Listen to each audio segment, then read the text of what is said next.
Yo, yo, yo, yo, back at it again. West Coast mindset. Let's get to it.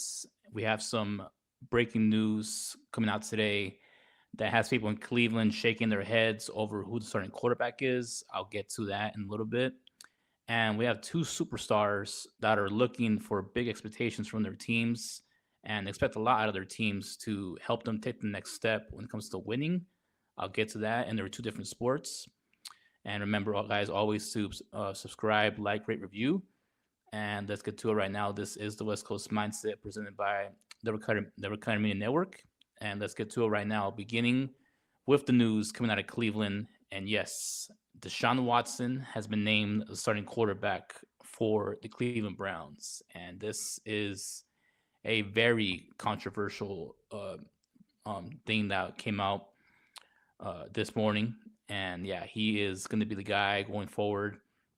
And it's kind of shocking. Well, it's not shocking because we all expected this probably to happen coming into training camp. But then recently, over last weekend, Deshaun Watson made some very controversial comments about the fan base and that they don't think that he doesn't think that it's fair for them to boo him because he was booed pretty much every single snap he took in that preseason game, and he's taken a lot of backlash over the last couple of years in Cleveland due to bad play, also due to the sexual assault cases that happened before he got there. I won't get to that, but you guys know by now what those cases are. And yeah, he is having a tough time ever since he put on that Cleveland Browns uniform after coming from the Texans after those allegations. And yeah, um, he's been given the job, man. A lot of people thought that Shador Sanders really had a good shot to win the starting quarterback job coming into the season after a relatively up and down rookie season. He had some little flashes there, but it was mostly inconsistent and stuff he has to learn when it comes to being a quarterback in the NFL. And from looking at his tape in this training camp, people thought that hey, maybe he's taking the next step. Maybe he's starting to learn, and he could be the guy to take the job and be the quarterback at least for this season and maybe for the future. But the Browns didn't think so, and yeah, it's going to be Deshaun Watson, and yeah, this is a tough one. He's coming off his second Achilles injury this season, and he also said in the post game presser coming after that preseason game last weekend that yeah, it's the last time he was on the field was when he tore the Achilles, and it's not fair that the fans should do that to him. But bro, you got to be a lot smarter with your words, man. You cannot go out there and be complaining and say that it's all because it's because of the allegations that came out about you and people don't like you. And he said that he gets more love from the fans on the road than he does at his own home field. And once you go out the fans, it's just not a good look. I get it; it's still a business, and you're being paid a lot of money, and you feel like you have the support from your team. But the fan base is what gives the team the big bucks when it comes to attendance, when it comes to views, ratings, all that, merchandise sales, all the above. It's all from the fans. And once you start going at your own fans and you start alienating them, it's just a bad look. And right after that, the fact that the Browns did this, it's a bad look on them because it's not like Deshaun Watson was running away with the job in this preseason and training camp. He was pretty shaky, and overall, just the quarterback situation, the quarterback room overall in Cleveland is not good to begin with.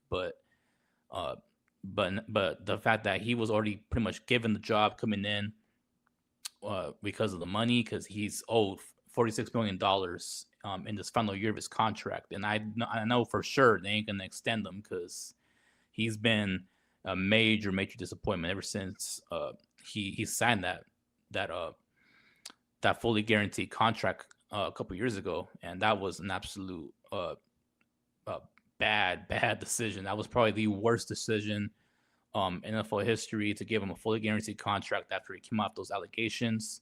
And and he's been nothing, not even close to what he was in Houston ever since he's come to Cleveland.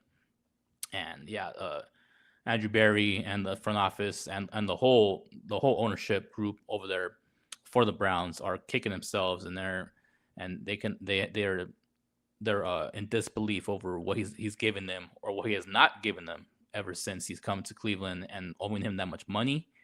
It makes sense because the NFL is the business, and the fact that they owe him all that money coming in, you got to put him out there because they do not want to be spending $46 million on the dude for the dude to be on the bench. It's just too much money to give away, and they're not going to go out there and pay him to go home. They want his services because what's the point of paying for something if you're just going to have it there, sitting on his couch at home? You gotta get some production out of what you're putting your investment in, and the fact that they're paying that much money for him, and he's healthy for now, he has to go out there and play. So it was pretty much put in from the beginning that he's going to be starting quarterback, and it was not a competition coming in. Although all the reports came out that it was going to be a competition between him and Sanders, and whoever played better in preseason in training camp was going to get the job. But it sounded like that was all BS because, especially after these controversial comments, it's just shocking that literally 48 hours later, he's named the QB1. And as I said, he did not put tape out there that showed that he deserves a job for sure. Obviously, Shedeur Sanders had his low lights as well, so I'm not going to go out there and say that he was spectacular and he got absolutely hosed when it comes to his play. But as I said with Deshaun Watson, he didn't do enough either. Like there was that low light where he literally threw the ball into the ground, like it was a little flutter ball, and he threw a pick six, and he looked pretty bad out there. So it's just shocking that it came this fast to name him the starting QB, and he's going to be the guy going forward for the Browns. We'll see if, how long he lasts. Maybe he'll be benched mid-season. Maybe he'll be the starting guy the whole season if he's healthy. And maybe this could be a sabotage because the Browns are seeing that next year's draft is an absolute loaded quarterback draft. There's so many guys coming out with Arch Manning, Dante Moore, Klubnik, a lot of guys that could be future stars at the quarterback position, and maybe this could be a tank job. And I get it, people in Cleveland are not happy about it. But maybe this is just a way that the Browns are like, hey, this is the best way we can lose games and get that first overall pick, because as we've seen with the dude on the field, Deshaun Watson, he has not been good. He won 4 games last year when he was under center, although actually no, the team won 4 games, but still, when he was the quarterback, they just were not good, and they've seen enough where they say, hey, maybe we'll put the bad guy out there, and we're gonna lose enough games, and maybe that Shedeur, since Shedeur is playing for his career and his chance at the starting quarterback job, maybe he'll play better and try to win more games, and that could be the case. But either way, Deshaun Watson does not deserve to be out there right away. They could have waited another couple weeks going into opening week to see that who is deserved to win this job. But as I said, it was pretty much a foregone conclusion that it was Deshaun Watson, and it's just a shame for the Browns fans. I feel terrible for the dog pound out there. They have not had a quarterback, a starting quarterback that they can rely on for years to be the guy going forward. Although you could argue it was Baker Mayfield, but all those allegations, if he when he went out there that 1 year where he was hurt, and they said it was mostly because he just didn't perform well. And then he went to Tampa and proved them all wrong, and he proved that he is the starting quarterback, although Tampa Bay is disrespecting him right now as the Browns did when it comes to giving him a contract, and he's playing for his contract extension this year for the Bucks. So we'll see how that goes. That's a separate story. But yeah, it looked like it was going to be Baker Mayfield for the future, and then obviously he had to go, and it was Deshaun Watson. They thought that was going to be the savior, and then that was an absolute disaster, and it will continue to be a disaster now that he's the guy for them, at least for the first half of the season, if not the whole season.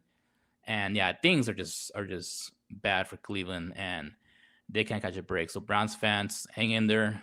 You'll get your shot one day. You'll get your guy, but it all starts from the top, and whatever's going on upstairs, they got to figure it out, because obviously they haven't figured it out for decades, and they're still not doing it. And there's a reason why they're a dysfunctional franchise. They just keep swinging and missing and swinging and missing. And you got to give credit to Andrew Berry. He's built a good roster around the quarterback when it comes to the defense, and a couple of the skill position players are pretty young and they can possibly get better. But it all doesn't matter if you don't have that guy behind center throwing the football. And when it comes to making that decision, they always find a way to fumble it, and they always find a way to mess it up. So it continues here. We'll see how it goes. Maybe Shadura will get a chance later in the season. But for now, Deshaun Watson is the starting quarterback for the Cleveland Browns. And good luck, Browns fans. It's going to be a long, long season for you guys. All right, moving on from a team in Ohio and the Browns to another team in Ohio and the Cincinnati Bengals and Joe Burrow. And he also made some big comments in his last press conference as well, saying that it's now or never, that he's tired of just slowly making improvements. He wants to win now. And the Bengals had a very underwhelming year last year. A big part of it was because Joe Burrow could not stay on the field, and that's always been a big issue with him. Of course, his injuries have been happening ever since he was in college, and it's not all his fault. Yes, he does hold the ball a little bit, and you could make the case that some of it is his fault when it comes to not getting the ball out fast.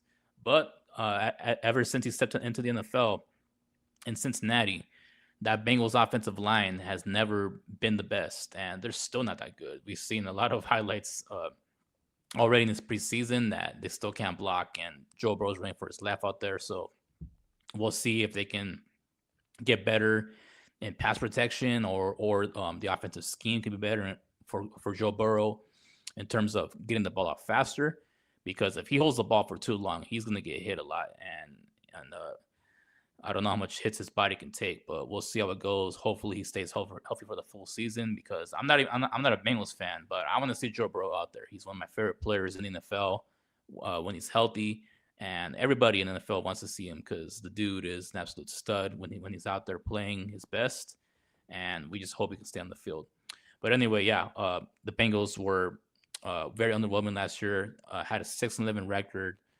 And the defense was absolutely atrocious. They were historically one of the worst defenses ever in the NFL, and they could not stop anybody. When Joe Burrow was out there, and he was putting up monster numbers and was putting up a lot of points on the board, but that defense just could not stop anybody. It was and it was so bad. It was to a point where there was a stretch where they were averaging 27 points allowed per game for a good like a 6-game stretch, and that's just terrible. That you're averaging 27 points given up. That's like that cannot happen, because you're not going to win any football games if your defense is not getting any stops and they're just continuing to give up that many points. And it needs to be better.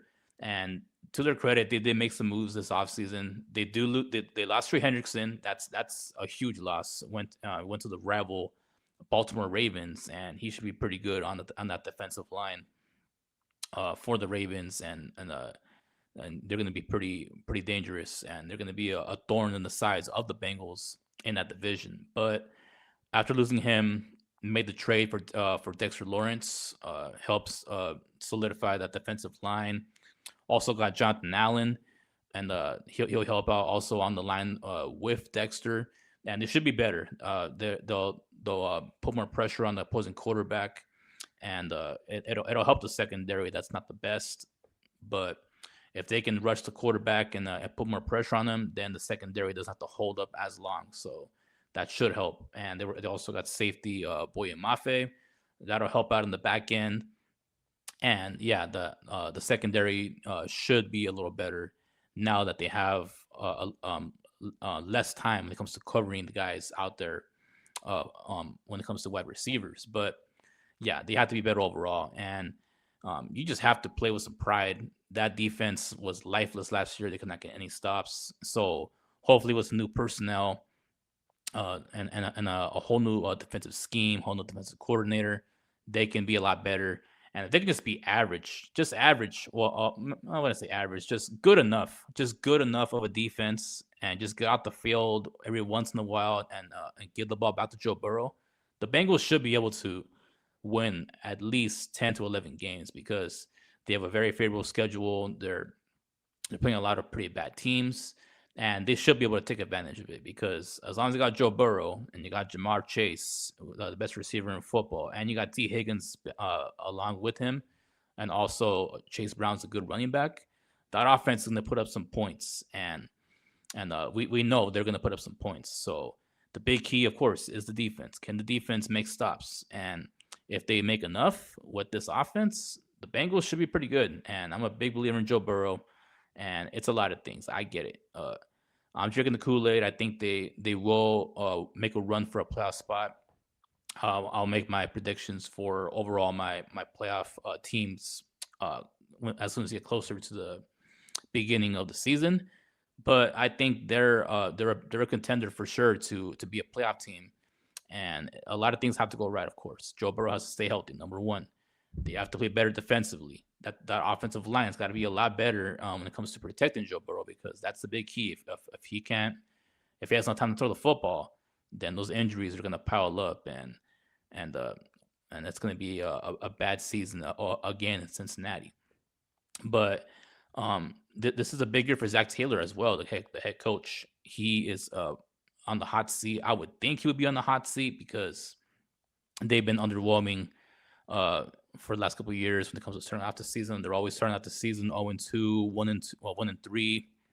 They're always gonna have the slow starts, and that's coaching. And the fact that he still has his job, and a lot of teams in the NFC North, all three teams actually, other than the Bengals, have new head coaches, and he's still the remaining head coach that kept this job. That's very questionable, and I'm pretty sure the people the fans in Cincinnati are probably sick of him, and they want to see results because if he doesn't give results, then those fans are gonna go absolutely insane, and they want him and they want Zach Taylor out of there. So this is a big year for Zach Taylor. He has to go out there and get Joe Burrow playing well, get this defense playing well, and get better results overall from this Bengals team because they're super talented. I already pointed it out. They got the best receiver in football, Jamar Chase. They have arguably the second best second option at receiver, and T Higgins. Although you can make the case that now it's George Pickens over there in Dallas, and they had the best receiving duo. But I still think that just with the body of work that T Higgins and Jamar Chase are the best receiving duo in the NFL. And when they're healthy, yeah, those guys can make some damage, and they can make a lot of secondaries look silly when they have time to get open, and Joe Burrow gets them those passes because they're an absolute scary when they're clicking off cylinders. And Chase Brown is a very good receiving running back, a good dual threat out of the backfield. And yeah, they're gonna be good. And I like Dexter Lawrence. He's solid. He doesn't get a lot of sacks, but he is very good at putting pressure on the quarterback. So he should help there. Jonathan Allen has always been a good D tackle as well with his time with the Commanders, and now he's going to bring that to the Bengals.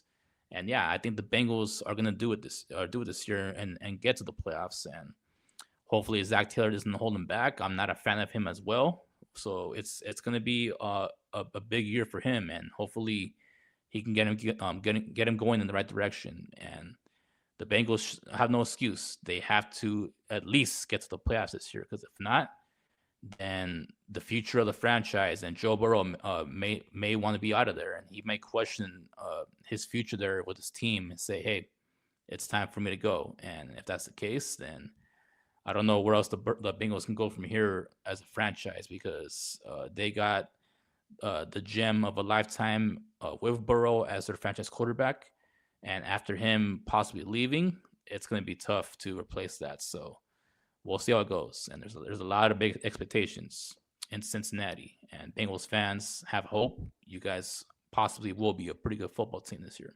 So we'll see about that. And moving on to close it out, from one superstar with big expectations to another superstar with big expectations for his team as well, in the NBA, and Nikola Jokic. And if you guys, unless you guys were living under a rock last week, you saw the big trade with Peyton Watson being traded to the Cavaliers in a 3-team deal. And another piece is missing in Denver. And Nikola Jokic, I get it. He's a very quiet superstar. It doesn't say a lot, but behind the scenes, he's got to be scratching his head like, another one. Like, come on, bro. Like, the Nuggets are thinning as a roster year by year by year. They just keep losing players. And Nikola Jokic made it public. Well, I want to say made it public when it comes to talking about it. But his team said that he is gonna test free agency, and he did not sign the extension that they offered him earlier last year. And he wants to enter free agency. He's going to be a free agent in 2027, and he's eligible for a 5-year, $359 million extension. That's a lot of money, bro. Whew, man. Yeah, 5 years, 359. If he does want to stay in Denver, and from all the signs that we've seen, and on all the transactions that have not been happening when it comes to players leaving there, his time in Denver could be coming to an end, because the dude is all about greatness, because he has the opportunity to become possibly a top 10 player, for sure a top 10 big man ever in the NBA, because he's got the numbers. The dude is a triple-double machine.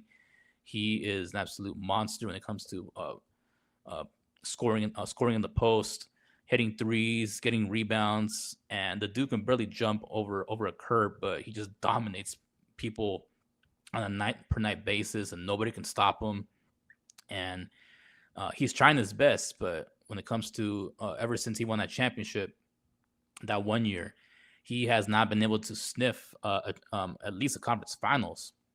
In the last couple of years, it's been pretty underwhelming. And I get it, dude is trying his best, but when it comes to the supporting cast, they just haven't been able to go along the ride with them ever since that championship season. And you expect a lot better from him. And I'm a big Jokic fan. I think he's going to be great, but I expect a lot better from him when it comes to his performance, especially after last year, losing to an undermanned Timberwolves team. And he was pretty bad in a couple of games in that series, and that was by far his worst series of his career. So he knows, and we know that he can be a lot better than that. But it ain't going to happen unless he has help. And the fact that they're losing all these players is only going to make things worse for him. And his frustration probably is mounting with that, because they've gotten rid of Peyton Watson, as I said last week. They got rid of Michael Porter Jr. They also got rid of Kentavious Caldwell-Pope, although he's on the backside of his career, but he was a very valuable role player to their championship team. Also lost Bruce Brown. He was a very vital piece of their championship team and a very good player off the bench. And I get it, they got him back last year, but they're still not committed to him. And he's a free agent as we speak. And he wants a contract, and the Nuggets are in salary cap hell, so I don't know if they can bring him back. And then Tim Hardaway Jr. is also gone. He went to Miami. And Jonas Valanciunas, the backup big man to give Nikola Jokic a blow, is now gone from there as well, and he left the NBA for good. He's over. He's back in Lithuania, where he's from. So there's no chance you can get him back. So there's not a lot of help on that roster when it comes to helping out Jokic. And I get it. Their starting lineup, when healthy, is still very good. Jamal Murray was a first-time All-Star last year, and he was playing at a very high level until the first that matchup against the Timberwolves in the playoffs, where he shrunk in a couple of games. But He's still a very good player, and you expect a lot more from him. And Christian Brown, he's kind of uneasy after that big rookie year when they won the championship. You expected more from him, but he's still not a consistent shooter. He's very athletic and he can defend, but he's still not the player that we thought he was going to become after that rookie season, and he still has a lot of developing to do.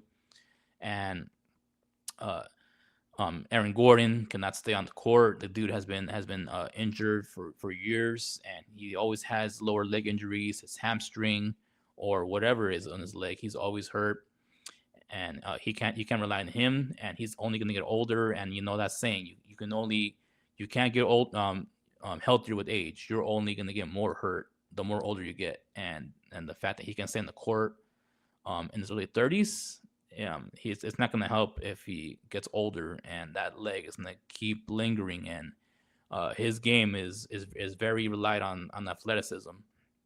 And if he can't be athletic, then his use out there is really not valuable. And they need him on the defensive end to help Jokic, because Jokic is not a great defender in the post. And Aaron Gordon's a very valuable piece when it comes to being a good help defender on the side and helping in the post. So we'll see about that. And Cam Johnson was a bit of a underwhelming player last year. They thought he was going to be a good replacement for Michael Porter Jr. after letting him go to Brooklyn, and he was very uneasy. He was more down than up. He had his moments, but he needs to be better this year.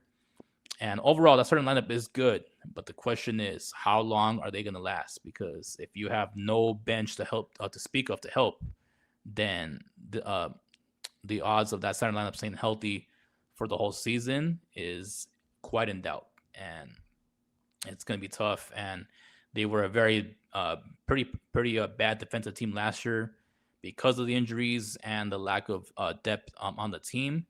And I don't see them getting better defensively now that they lost Peyton Watson, because he was a very versatile player, and he's still very young, 24 years old, 6'8", can shoot it, athletic, can defend multiple positions, and now they lose him. So really, the only guy they have that can stop anybody is Aaron Gordon.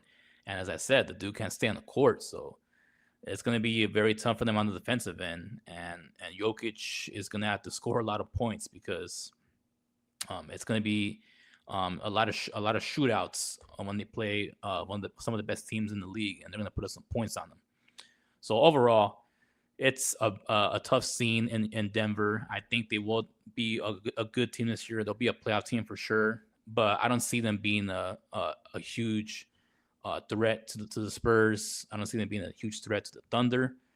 And they may be in like the 4 or 5 tier, I think, in the Western Conference, depending on how good the Lakers are, depending on how good the T-Wolves are, and stuff like that.